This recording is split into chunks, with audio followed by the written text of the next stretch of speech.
Halo teman-teman, Assalamualaikum warahmatullahi wabarakatuh. Kembali lagi bersama saya Fitra di channel kelas ilmu hukum kita pada hari ini. Bagaimana kabar kawan-kawan semua, masih sehat? Alhamdulillah masih sehat. Masih waras? Alhamdulillah masih waras.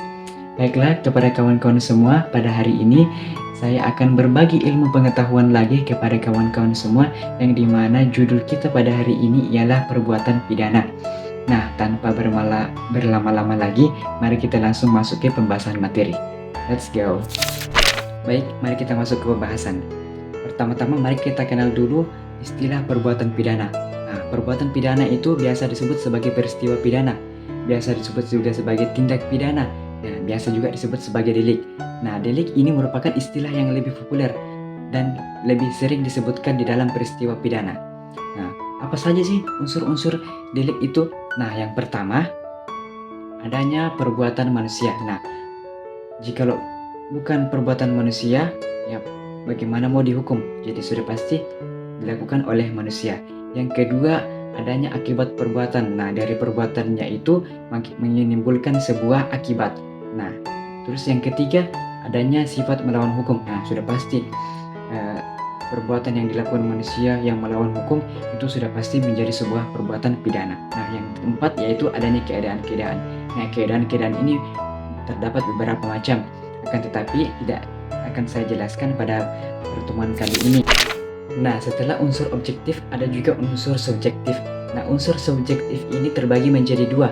Ada unsur kealpaan dan ada unsur kesengajaan. Di dalam unsur kesengajaan itu terdapat tiga hal. Yang pertama, kesengajaan sebagai maksud, terus ada juga kesengajaan dengan keinsafan yang pasti, dan kesengajaan dengan akan kemungkinan.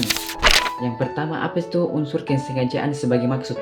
Nah, unsur kesengajaan sebagai maksud ini tujuan dari awalnya itu merupakan hasil akhirnya.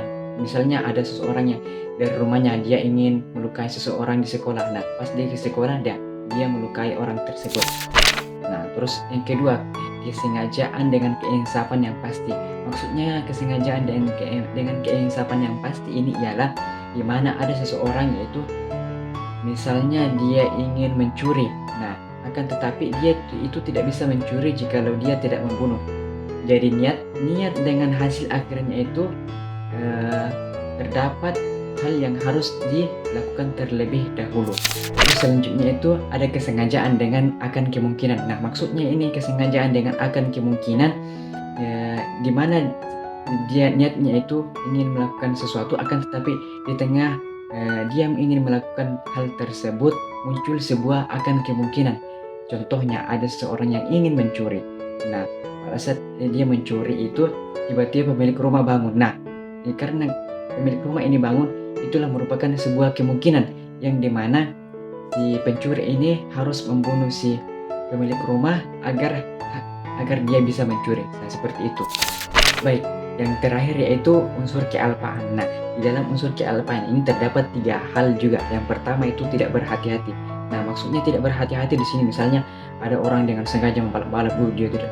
Itu artinya dia tidak hati-hati mengendara. Nah, tiba-tiba dia menabrak orang terus mati. Nah, itu menjadi salah satu unsurnya. Terus yang kedua, karena terdapat hal yang tidak terduga. Maksudnya di sini misalnya ada orang yang mengendara motor terus tidak terduga tiba-tiba ada orang menyeberang terus mati. Nah, itu juga menjadi menjadi sebuah perbuatan pidana.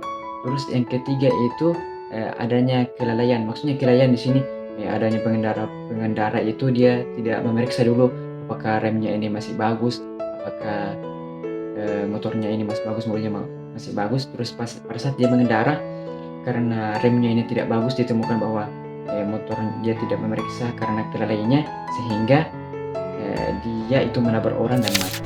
Itulah tadi yang bisa saya sampaikan. Kalau ada kekurangan maupun kesalahan merupakan berasal dari saya sendiri, dan jikalau ada yang baik itu semua berasal dari dosen yang telah mengampuni saya pada semester 5 ini. Saya mohon maaf atas segala kekurangannya. Wabillahi taufiq wal hidayah. Wassalamualaikum warahmatullahi wabarakatuh.